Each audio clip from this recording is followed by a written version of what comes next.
Tools needed: torque wrench, cheater bar, dead blow hammer, regular claw hammer, 19 wrench, 15 wrench, half-inch drive, 3/8, some extensions, 21mm socket, an 18 socket, your axle nut socket 36, some flathead screwdrivers, number 30 Torx bit. Very important, some 1/2" all thread, a couple 1/2" nuts, 1/2" washers. We'll talk about that later. After you get the wheel off, remove the dust cap, and then you get a buddy in the truck to hold their foot on the brake so you can take this nut off. It's a lot easier that way. Alright, after you get the axle nut off, then you're going to go around here and take this caliper off. There's 2 bolts. There's one here and there's one down under using an 18mm. The axle nut for the Silverado is a 36mm. You can rent the kit from AutoZone, wherever, any automotive store. Alright, after you get the caliper off, take the rotor off, and then there's a 5mm Allen screw right here. Remove that. After you get done that, take out 3 wheel studs. Doesn't matter. Just take one out, skip one, take one out, skip one, take one out. Just hit it with the hammer. They'll come right out. Alright, now go down to the local hardware store, get you a piece of 1/2" all thread. Cut you 3 5" pieces, get you 3 1/2" nuts, 3 1/2" washers. Alright, next you're going to take off these 3 bolts. There's one here, there's one here, and there's one on the other side. Now sometimes it's a little tricky to get a wrench in there, but if you take your hand and you press in on the shaft, it'll move in just enough where you can get your wrench on it. Now once you get these busted loose, you don't want to leave the box end on, because then it'll get stuck on here. You won't be able to get the wrench off. As soon as you get it loosened up, use the open end and get it the rest of the way out. Sometimes this top one won't come all the way out. It'll get stuck on here. That's fine. Just let it loose, as long as it's not threaded on to the wheel bearing assembly anymore. Once you get the wrench on there, these things will be really stubborn. Don't be afraid to hit it with. Alright, take your all thread, put your nut on, take your washer, hold it against the back, and slide the all thread through. Do that to all 3. Just when you do that, take it, spin it, we're going to get the next one through. Alright, now you got your all thread in. You want a backing point here, a backing point here, and one down under here on the knuckle itself. And what you're going to do, you're going to take a pair of channel locks, hold the all thread, take a 19mm wrench, put it on the nut, and then start walking the nut back. And it's going to act like a press. And it's going to walk it right out. It's going to push this right off the knuckle. Go ahead.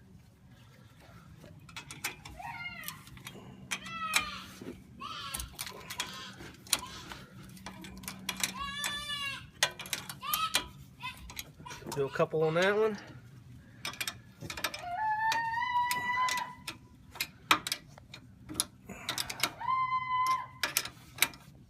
A couple on this one.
coming right out.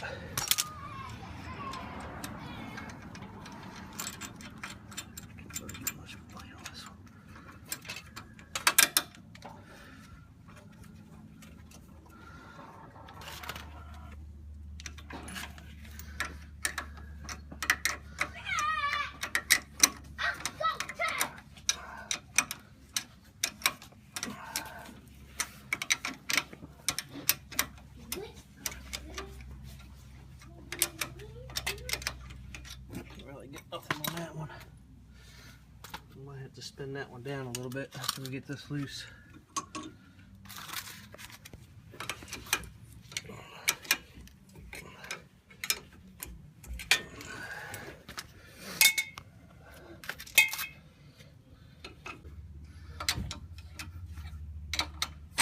There it goes. It's out. It beats hitting with a hammer for 2 hours. Alright, next thing you gotta do is just get rid of this ABS line here. Just these 3 clamps here. And then the connection's up here. You just take a flathead, put in here. It's a one-way clip. Just pop it up. And unplug it. That easy. Alright, if you get the ABS and all off, just kind of log that out. And here, it's kind of grimy. You want to take a Dremel tool or sandpaper, whatever you gotta do. And what I do is I just push this back and kind of walk it out of my way.